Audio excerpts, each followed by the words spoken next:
What's going on, everybody? Happy Sunday. Welcome in to an all-new episode of the Pack-A-Day Podcast. I'm your host, Andy Herman. You can follow me on Twitter at Andy Herman NFL. You can follow the podcast at Pack-A-Day Podcast. Appreciate you guys being here. Hope your weekend is going amazing. Today, we're going to be talking about the NFL Draft, but not the upcoming 2024 NFL Draft. We're going to be talking about the 2020 NFL Draft.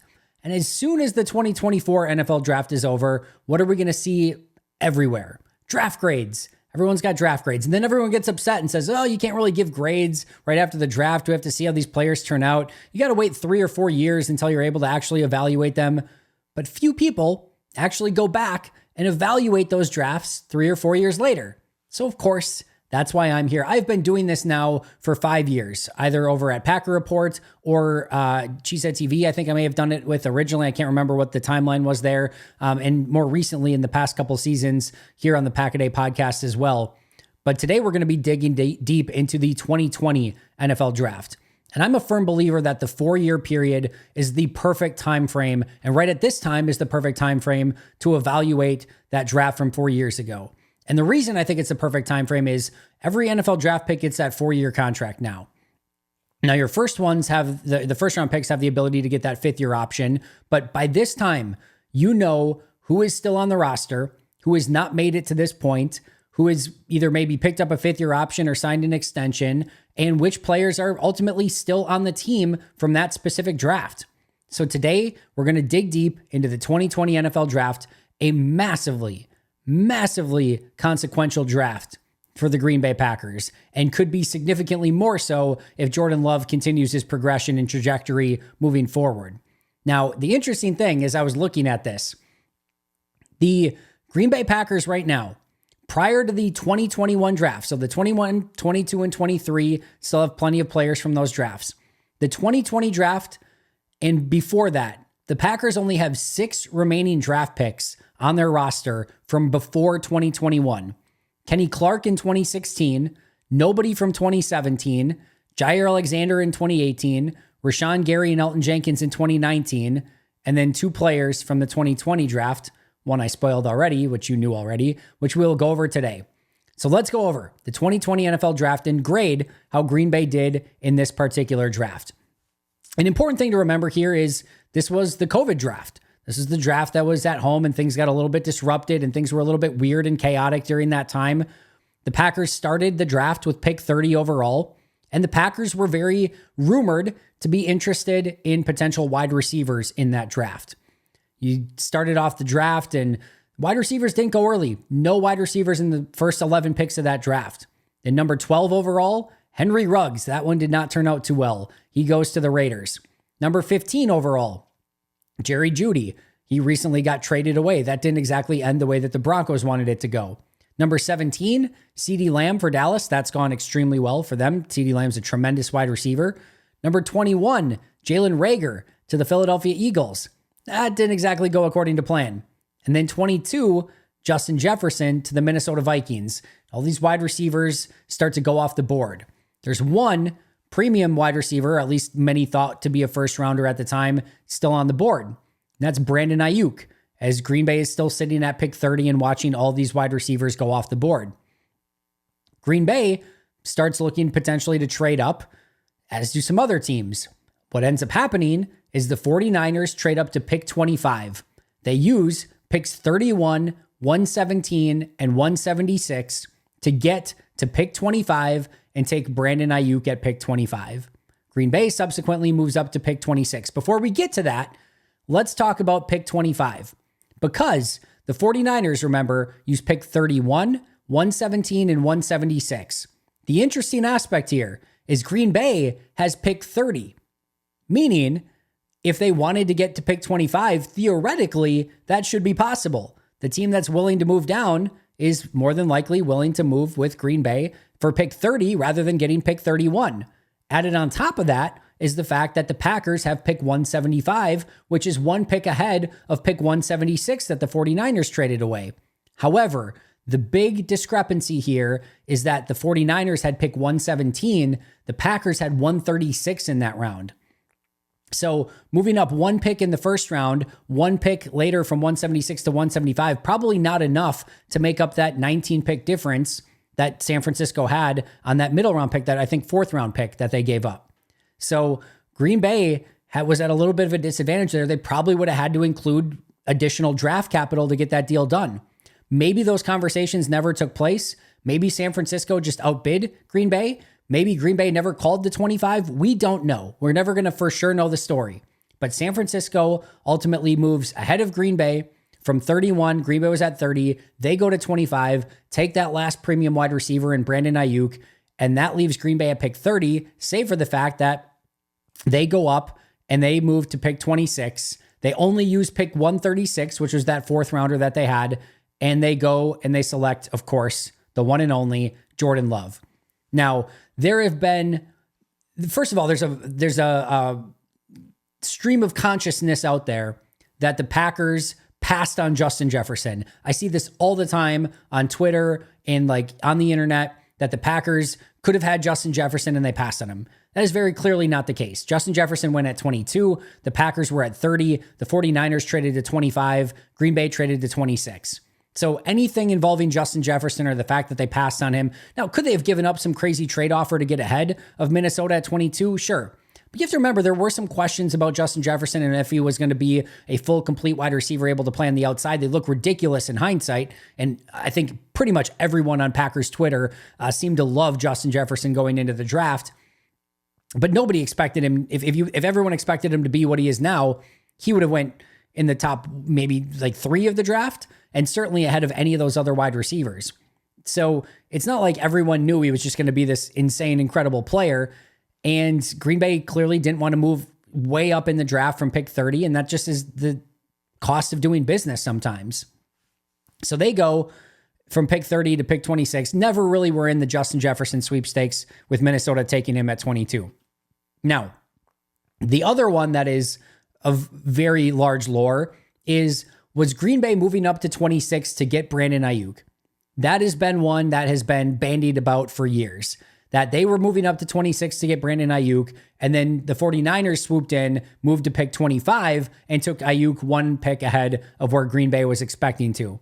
Now, there's never been anything that I've seen confirmed one way or the other. I've dug on the internet, I've dug everywhere, that has said that Green Bay had the deal in place for pick 26 prior to pick 25 being made. You usually do not make that final trade to move up until that pick 25 is made, to ensure that the player that you want is still there.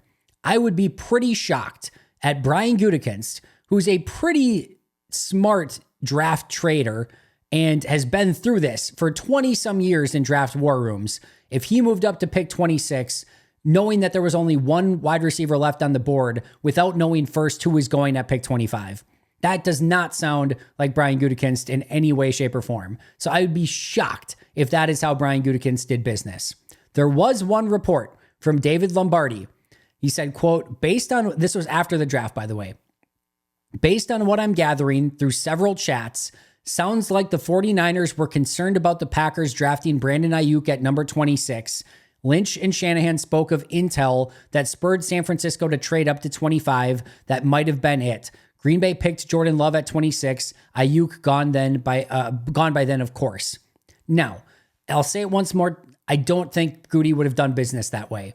I do think that there's a chance that San Francisco thought that Green Bay, and maybe some other teams as well, were interested in Aiyuk and maybe interested in trading up for Aiyuk. So they jump up as far as they can to pick 25 and go and get him before Green Bay can make a move up to the draft and get Brandon Aiyuk. I do think there is something there.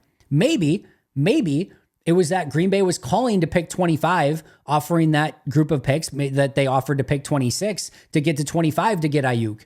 And then that deal, that maybe the 49ers somehow gained wind of that. Maybe the team that was trading with Green Bay said, hey, hint, hint, nudge, nudge. If you want Aiyuk, San Francisco, you better make us a better deal because Green Bay's trying to come up to get him. And maybe that's where San Francisco ups the offer. Green Bay says, we're good. They don't do it. And then they make that trade 1 pick later to go get Jordan Love. This will live in the lore forever. And obviously, this is really intriguing now for a variety of different ways of, one, Brandon Aiyuk, extremely talented, really good wide receiver who is just even coming into his own even more. There's been some offseason rumblings that maybe San Fran's going to trade him. We will see, but he's a tremendous wide receiver. And now on top of that, you have Jordan Love, who was phenomenal the second half of the season and now is the Packers franchise quarterback moving forward. This will go down as one of the great what ifs in the history of football, not only because it affects the extreme future of Green Bay with the entire, Jordan Love situation and him being the guy in Green Bay, but also because what happens if you add Brandon Aiyuk in 2020, 21, 22, and with those Aaron Rodgers years? Does that affect those sort of seasons? So this is just like one of the great NFL mysteries. I don't know that we're ever going to be able to pull back the onion or peel back the onion completely and fully understand of exactly what happened on that draft day. Maybe somebody gets to the bottom of it eventually once Goody retires, and maybe he does a tell-all or something. Who knows? But that will go down as one of the great, again, interesting situations and scenarios that really not only altered the shape of the Packers, but the 49ers, the NFL, the NFC. It's crazy. So this was a very, very interesting series of events, but lo and behold, regardless of how we want to look at it, Brandon Aiyuk gets taken at 25 after the 49ers jump from 31 to 25. And then one pick later, Green Bay moves from 30 to 26, giving up, again, pick 136 in the process to select Jordan Love, who, of course, is now the Packers franchise quarterback. So let's dig into that a little bit more. Was Jordan Love the right pick?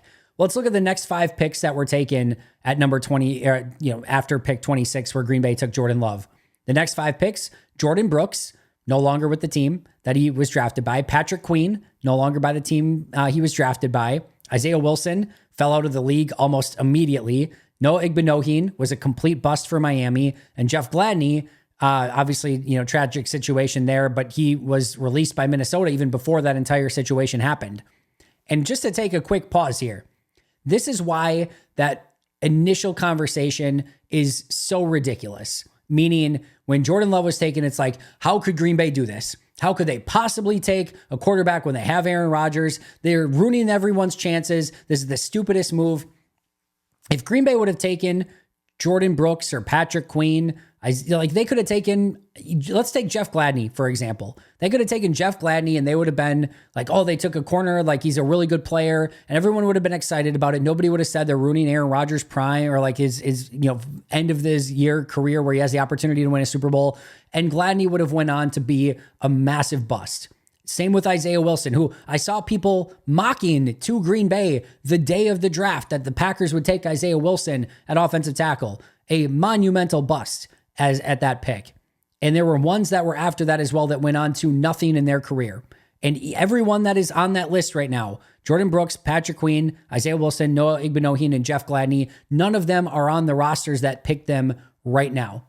Green Bay, meanwhile, blew the pick by taking a quarterback at pick 26. Guess who not only is still on that team, but is now the franchise quarterback of that team, the Jordan Love pick for the Green Bay Packers. So those were the next 5 picks. The next 5 quarterbacks that were taken in the draft were Jalen Hurts at pick 53, Jacob Eason at 122, James Morgan, Wisconsin native, at 125, Jake Fromm at 167, and Jake Luton at 189. Nobody you would rather have in the next 5 picks? We can have the Jalen Hurts discussion.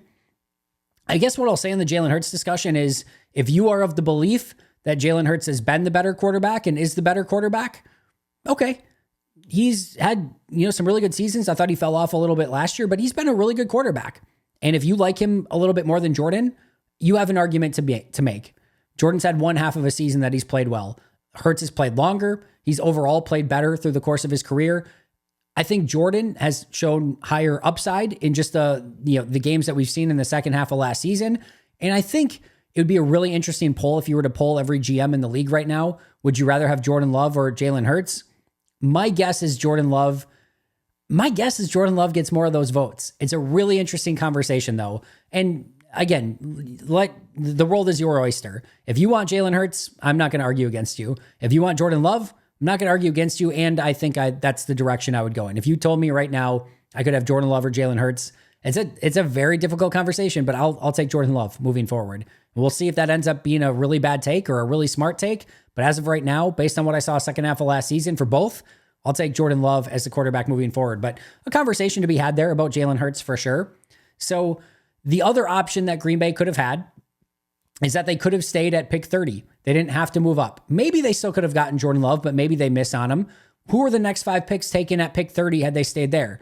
We had Noah Igbenogany at 30, Jeff Gladney at 31, Clyde Edwards-Helaire at 32, T. Higgins at 33, and Michael Pittman Jr. at 34. The best player taken around pick 136 using that 4th round pick that they traded up to get Jordan Love was L'Jarius Sneed, who just got that huge contract and trade from Kansas City to Tennessee. He was taken at pick 138.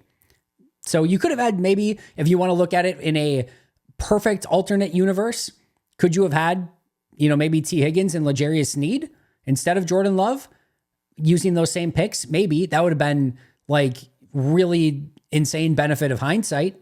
But that would have been an interesting trade if right now, if T. Higgins had signed with Cincinnati and if T. Higgins and L'Jarius Sneed would end up on the same team somehow, I'll just put it that way, and they would call Green Bay right now and say, hey, we've got L'Jarius Sneed and T. Higgins. We'll trade you both of them for Jordan Love. Are you interested? Green Bay would hang up the phone faster than you could imagine. But in the in the Aaron Rodgers era, you add T. Higgins and L'Jarius Sneed to them. Yeah, it would have been pretty fun. Again, that's a huge benefit of hindsight. So just some real quick conversations here. The T. Higgins conversation. We have gone over in great depth Green Bay's type of players that they select in round 1. All right. T. Higgins meets almost none of that. Specifically, he is not their type of athlete, and he's not a premium position player. They don't usually take wide receivers in the first round. So T. Higgins was likely never super high up on their board in that situation. So all the people are saying, oh, they should have just taken T. Higgins. He was probably not their flavor of player at any point in time. Now, maybe a Michael Pittman Jr., like maybe they could have taken Michael Pittman Jr. I don't know how much that moves the needle. And I don't know that anyone that's still having the conversation of should they have done anything besides taking Jordan Love at this point. That's how good he was in the second half of last year. Brian Gutekunst has been proven right. And this was a franchise-altering and NFL-altering move by Green Bay to go and get potentially their third back-to-back-to-back quarterback from Brett Favre to Aaron Rodgers to Jordan Love. So the T. Higgins conversation is a ridiculous one. They were never really going to probably draft him anyway. Jalen Hurts conversation is a fun one, but he was never in that first round conversation. And even now, if you have the choice, it's at least a coin flip, probably one way or the other.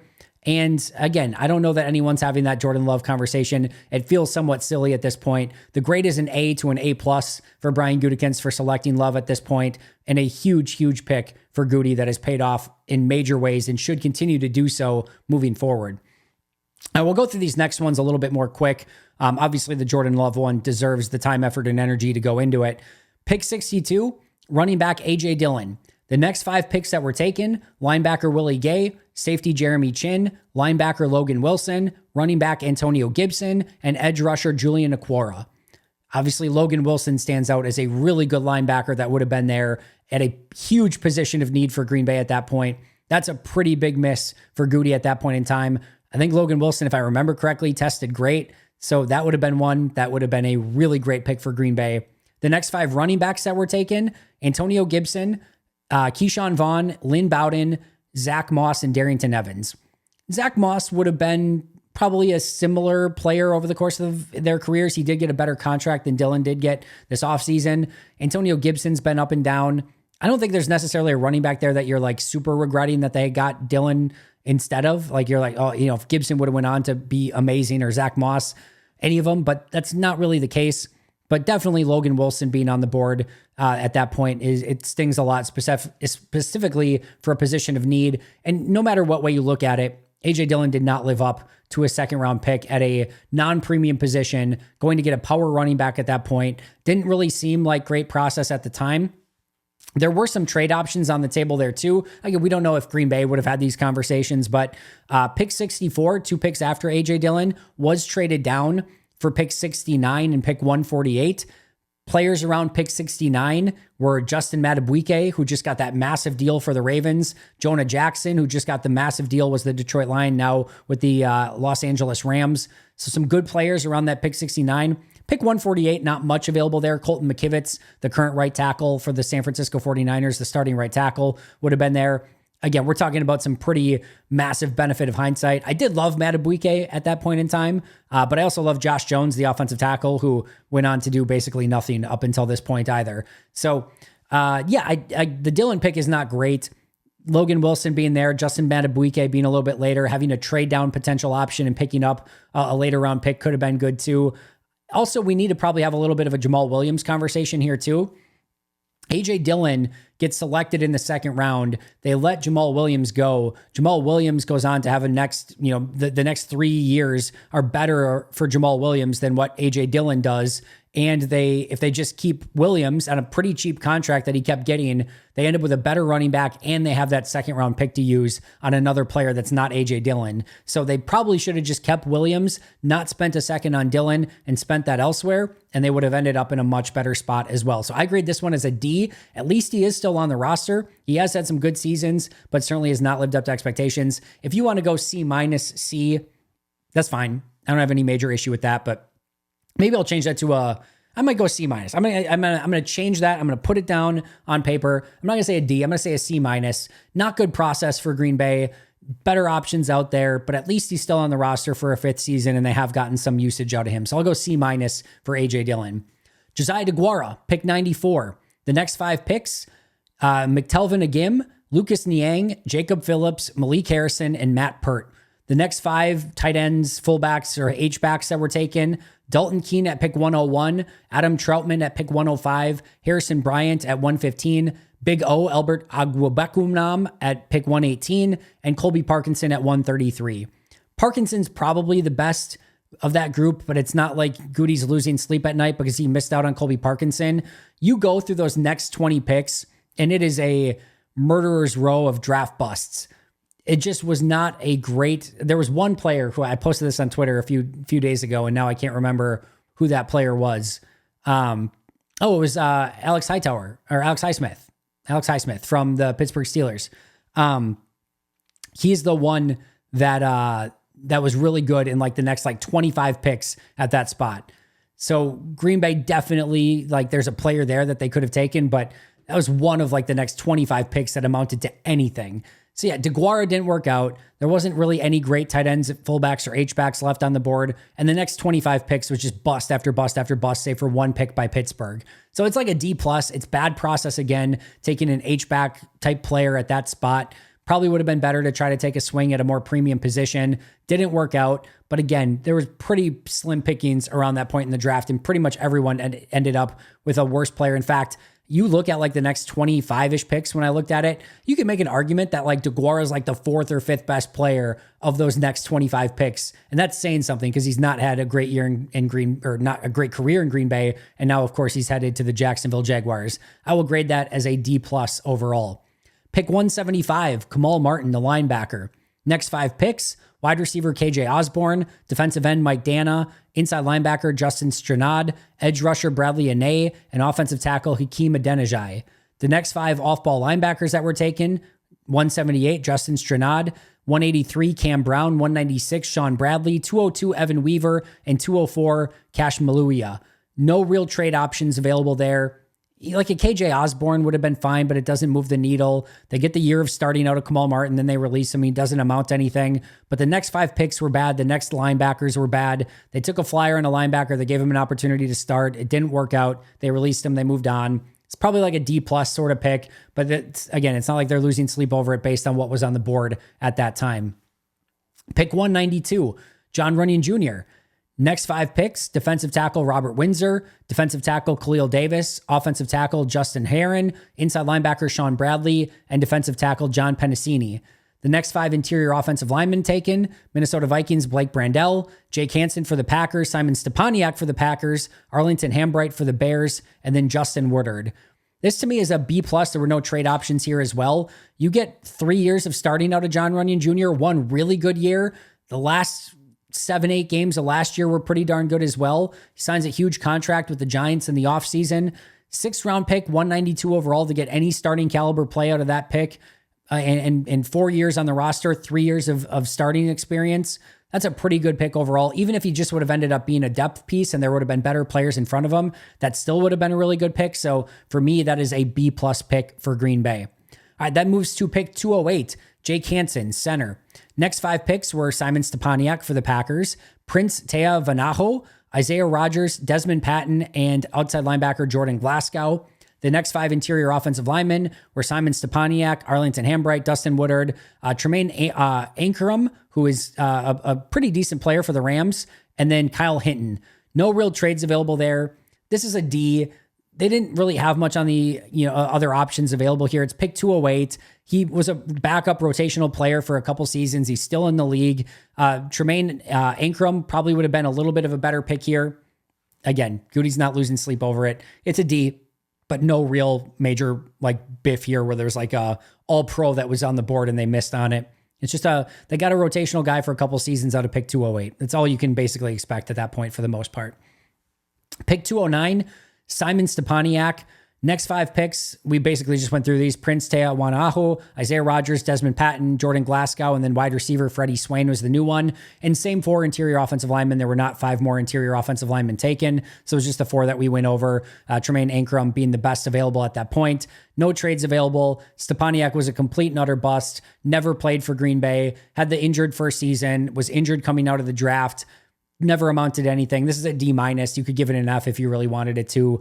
But again, just not much on the board to really choose from at that point anyway. Pick 236, Vernon Scott, the safety. Next 5 picks was cornerback Bo Pete Keys, outside linebacker TJ Brunson, corner Dane Jackson, quarterback Tommy Stevens, and outside linebacker Chappelle Russell. He was the last safety taken, so there are no other safeties that were still on the board. Dane Jackson went on to and has had a pretty nice career as a corner. Bills this past season. And that probably would have just been a better pick there. I think the better option here, knowing that this draft was not a really deep draft, pick 240, 4 picks later after Vernon Scott, was traded for a future 6th round pick. So I think getting that future 6th round pick in 2021 would have been better than taking Vernon Scott at pick 236. He did last on the roster for a couple seasons, played a little bit his rookie season, didn't play at all his second year, and then they released him in year 3. It's a D- to a D. He played again for a little bit in that first season, but I think knowing that trade was out there, if they could have found it, getting that future 6th round pick instead of taking Vernon Scott would have been a better way to go. And last but not least, pick 242, Jonathan Garvin. Next 5 picks were corner Chris Jackson, quarterback Nate Stanley, running back Raymond Callis, running back Malcolm Perry, and cornerback Chris Williamson. No more edge rushers were taken. Garvin's arguably the best of that group of players. He had 2 or 3 seasons in Green Bay, made a couple plays, was a rotational defender for a while. I would give this one a C-. Once again, there was another trade here where pick 251, 9 picks after Green Bay, went for a future 6th round pick in 2021. I would have loved Green Bay to find a way to get that one as well. Instead of Garvin and Vernon Scott picking up 2 future 6th round picks would have been much better in my opinion. But Garvin wasn't the worst case scenario given who was left on the board. Like I said, they did get a couple seasons out of him. Nothing more, nothing less, but that would be a C- overall. So that brings us to our overall grade. How do you want to basically break down a draft that was at best a 2-player draft? I guess we could call it almost like a 3-player draft because you've got Jordan Love, you have AJ Dillon still on the roster, and then you do have to give credit to John Runyon Jr. for what he did do as a 6th round pick for 4 seasons on the team. So that's basically what you're working with. A bunch of busts in Josiah DeGuara, Kamal Martin, Jake Hansen, Simon Stepaniak, Vernon Scott, and Jonathan Garvin, players who never turned out to be anything. A 6th round pick that turned out to be a starting offensive lineman for 3 years and then got a pretty big deal in New York. A running back that never lived up to expectations in round 2. And then, your franchise quarterback who could go on to be one of the really great quarterbacks in the league. This is basically a 1-person draft in a 1-person grade. And if Jordan Love continues on the way that he has shown at the end of last season, this will go down as an A+. This will go down as an A+ draft. Because if you can find a franchise quarterback at any time, that is an A+ draft. And if he ends up being what we think he can become, it could be an A++ draft. That's how good it could become just on Jordan Love alone. Right now, I'm giving this an A-. I think the fact that we've only seen Jordan Love start for 1 year, he has got a second half of the season that's looked great and a rest of the draft that, if we're being real, without Jordan Love or if he was a bust, this probably would have been an F draft if we're being honest.